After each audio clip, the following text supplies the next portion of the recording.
राधे राधे। हरे कृष्णा। भगवान आप सभी पर अपनी कृपा बनाए रखें। आपका दिन मंगलमय हो। आज माघ मास का 28वां दिन है और आज के 28वें अध्याय की कथा को सुनने से पहले हम एक गुरु और उनके 2 शिष्यों की कथा को सुनेंगे।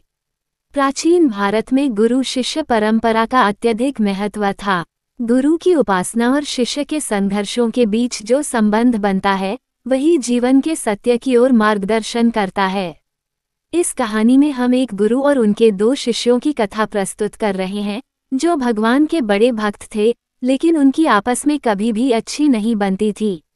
ये कहानी न केवल धार्मिक दृष्टिकोण से महत्वपूर्ण है, बल्कि जीवन के संघर्ष, समर्पण और बाधाओं को पार करने की सीख भी देती है। गुरु का परिचय। गुरु हरिवंश थे, जो एक अत्यधिक ज्ञानी और भगवान के परम भक्त थे। उनका जीवन पूरी तरह से भक्ति में डूबा हुआ था और वे सच्चाई, समर्पण और परिश्रम के प्रतीक थे। उनका उद्देश्य केवल यही था कि वे अपने शिष्यों को भगवान की वास्तविकता और जीवन के सच्चे मार्ग से अवगत कराएं।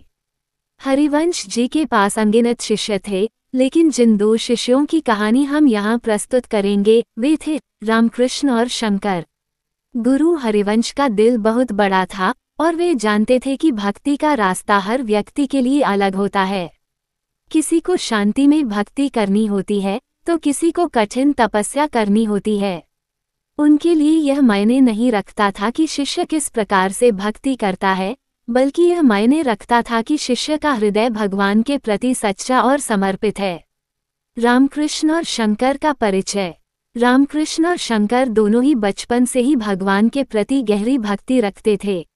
रामकृष्ण बहुत शांत स्वभाव के थे और वे जीवन को सरलता से जीने में विश्वास रखते थे। वे हमेशा ध्यान और प्रार्थना में रत रहते थे और भगवान के प्रति अपने समर्पण में कोई कमी नहीं होने देते थे। उनका विश्वास था कि भगवान के प्रति सरल भक्ति और मन की शांति ही जीवन का सर्वोत्तम मार्ग है। वे गुरु हरिवंश के दर्शन से हमेशा अभिभूत रहते थे और उनके आदेशों का पालन श्रद्धा से करते थे। वहीं शंकर एक और प्रकार के व्यक्ति थे।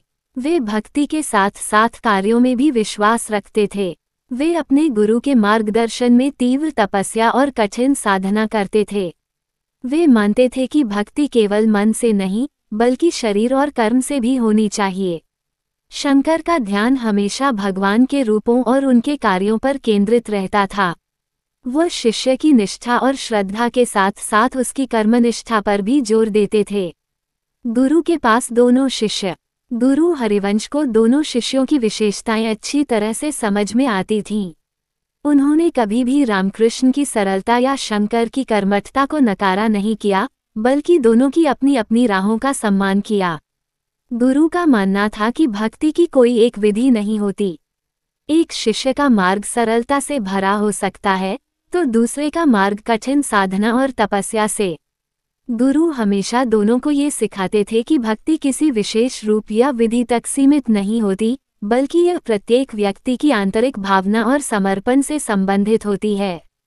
आपस में टकराव। हालांकि दोनों शिष्य भक्ति में निपुण थे, लेकिन उनके बीच हमेशा कोई न कोई मतभेद बना रहता था। रामकृष्ण का मानना था कि भगवान केवल प्रेम और शांति से ही प्राप्त होते हैं, जबकि शंकर का विश्वास था कि भगवान को पाने के लिए कठिन साधना और कर्मनिष्ठा की आवश्यकता होती है।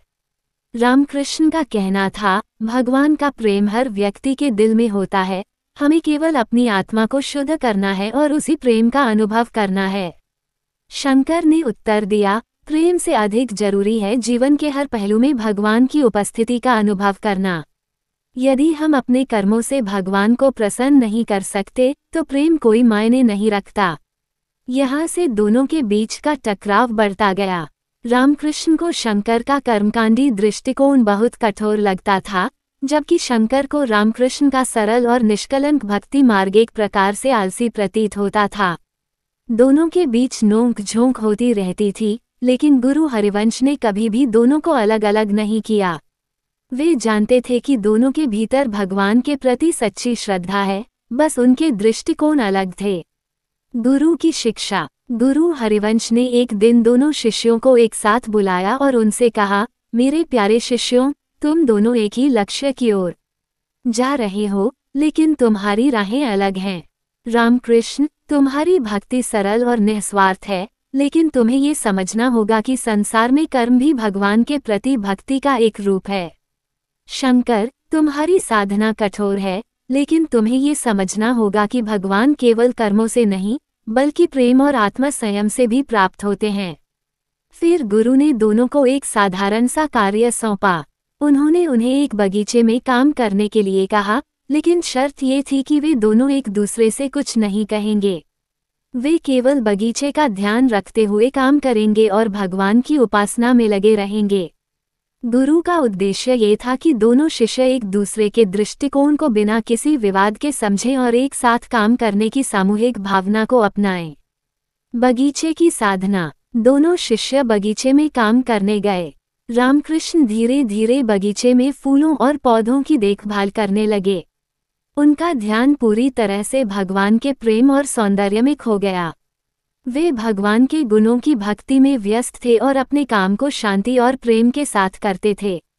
वहीं शंकर ने बगीचे में खुदाई और पौधों को संवारने का काम शुरू किया, लेकिन उनका ध्यान हमेशा इस बात पर था कि किस प्रकार से बगीचे की व्यवस्था को सबसे बेहतर तरीके से किया जा सकता है। उनका दृष्टिकोण कर्मनिष्ठ था और वे अपने कार्य को भगवान के प्रति समर्पित समझते थे। ये दृश्य गुरु हरिवंश के लिए एक गहरी शिक्षा बन गया। उन्होंने देखा कि दोनों शिष्य अपने अपने तरीके से भगवान के साथ जुड़ने की कोशिश कर रहे थे। रामकृष्ण के लिए भक्ति का रास्ता शांति और प्रेम था, जबकि शंकर के लिए कर्म और तपस्या का मार्ग था। गुरु ने तब दोनों शिष्यों को बुलाया और कहा, देखो मेरे प्यारे शिष्यों, तुम्हारे रास्ते अलग हो सकते हैं, लेकिन तुम्हारा लक्ष्य एक ही है। रामकृष्ण, तुम्हारी भक्ति का रास्ता प्रेम और शांति से है, जबकि शंकर, तुम्हारा रास्ता कर्म और तपस्या से है। दोनों ही रास्ते सही हैं और दोनों में भगवान की उपस्थिति है। निष्कर्ष। इस कहानी से हमें ये सीखने को मिलता है कि भक्ति के मार्ग में कभी भी किसी प्रकार की संकीर्णता नहीं होनी चाहिए। हर व्यक्ति की भक्ति का तरीका अलग हो सकता है और यह जरूरी नहीं कि सभी के लिए एक ही मार्ग हो। रामकृष्ण और शंकर दोनों ही भगवान के प्रति सच्चे थे, लेकिन उनका तरीका अलग था। गुरु ने दोनों को यह समझाया कि भक्ति की कोई सीमा नहीं होती, बल्कि यह आत्मा के सच्चे समर्पण से जुड़ी होती है। गुरु हरिवंश ने ये सिद्ध कर दिया कि भक्ति का मार्ग अलग अलग हो सकता है, लेकिन अंततः सभी को भगवान की प्राप्ति होती है, अगर उनके मन में सच्चा प्रेम और समर्पण हो। आइए अब आज के माघ मास की कथा को सुनना शुरू करते हैं। वशिष्ठ जी कहने लगे कि, हे राजा दिलीप, बहुत से जन समूह सहित अच्छों सरोवर में स्नान करके सुखपूर्वक मोक्ष को प्राप्त हो गए। तब लोमश जी कहने लगे, संसार रूपी इस तीर्थ राजा को सब श्रद्धापूर्वक देखो। यहाँ पर 33 करोड़ देवता आकर आनंदपूर्वक रहते हैं। यह अक्षय वट है जिनकी जड़ें पाताल तक गई हैं और मार्कंडेय ऋषि प्रलय के समय भगवान इसी अक्षय वट का आश्रय लेते हैं। यही शिवजी की प्रिय भगवती भागीरथी है, जिसकी सिद्धल लोग सेवा करते हैं। ये गंगा स्वर्ग के हेतु पताका है, इसका जल पीकर मनुष्य मुक्त हो जाते हैं। हे मुनि, सभी प्राणी इस नदी को यमुना से मिली हुई पाते हैं। इसका संगम बड़े पुण्य से प्राप्त होता है। इसके स्नान से जन्म मृत्यु रूपी दावानल से कोई नहीं तपता, परंतु ज्ञान प्राप्त करके मुक्त हो जाता है।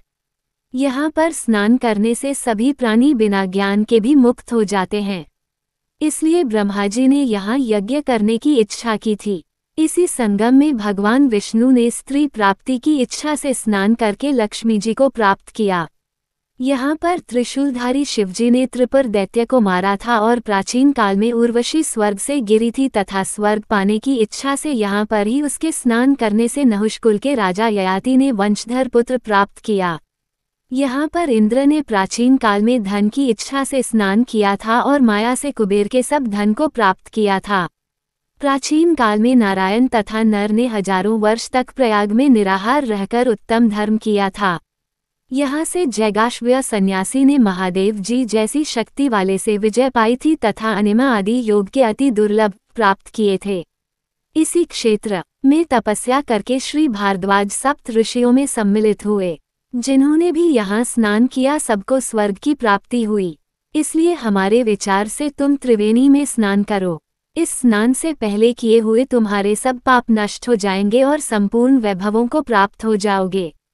ऋषि के इस प्रकार के सत्य वचन सुनकर सभी त्रिवेणी में स्नान करने लग गए और उसी स्नान करने से सबकी पिशाचता नष्ट हो गई। शाप से विमुक्त होकर उन्होंने अपना शरीर धारण कर लिया। वेदनिधि ने अपनी संतान को देखकर प्रसन्नचित होकर लोमश जी को संतुष्ट किया और कहा कि आपके अनुग्रह से ही श्राप से विमुक्त हुए। अब आप इन बालकों के योग्य धर्म को कहिए। लोमश जी ने कहा कि इस युवा कुमार ने वेदों का अध्ययन समाप्त कर लिया है, इसलिए इन कन्याओं के प्रीतिपूर्वक कर कमलों को ग्रहण करे। तब लोमश जी तथा अपने पिताजी की आज्ञा से इस ब्रह्मचारी ने 5 कन्याओं से विवाह किया। इन कन्याओं के सब मनोरथ पूर्ण हुए। जिसके घर में लिखा हुआ यह महात्म्य पूजा जाता है वहाँ नारायण ही पूजे जाते हैं। पुष्कर तीर्थ में, प्रयाग में, गंगा सागर में, देवालय में, कुरुक्षेत्र में तथा विशेष करके काशी में इसका पाठ अवश्य करना चाहिए। पुष्कर तीर्थ में ग्रहण के अवसर पर इसके पाठ का दुगना फल मिलता है और मरने पर वैष्णव पद को प्राप्त होता है। हरे कृष्णा। आज की कथा में बस इतना ही। आगे का वृतांत हम अगले वीडियो में सुनेंगे। अगर आज की वीडियो को देखकर आपको कुछ जानने और सीखने को मिला हो तो वीडियो को लाइक और चैनल को सब्सक्राइब करना ना भूलें, क्योंकि वीडियो बनाने में बहुत मेहनत लगती है और आपके एक लाइक से बहुत मोटिवेशन मिलता है।